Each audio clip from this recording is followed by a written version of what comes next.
Pilipinas. Kumakatawan ito sa isang bayang nagkakaisa na sa bawat himaymay ang may angkop na hugis kabuuan. Isang pangheograpiko, sakop ng mga lupain ng walang kabawasan. Isang republika, demokratiko, malaya at nagsasarili.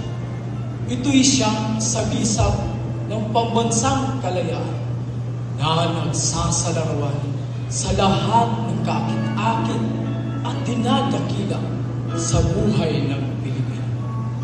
Hinubog ng matipunong kamay ng panahon, binigyang buhay sa isang mapagmahal sa kalayaang mga mamayan at inakay ng mapagpalang diwa sa luklukan ng mga bansa. Naging pamalagi ang palatandaan ito ng ating pagmamana at nabubuhay ng sagisag ng ating mga karapatan na tayo ay isinan.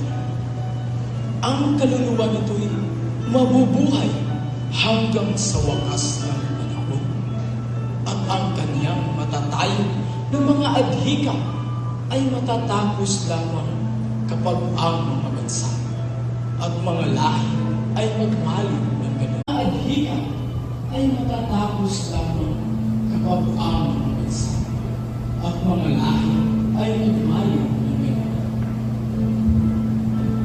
Ang araw ay nagmamahulugan ng walang hanggang buhay ng ating bansa at sa gisag ng palagiang liwanag na umapamuhay sa kapalaran ng ating tayo.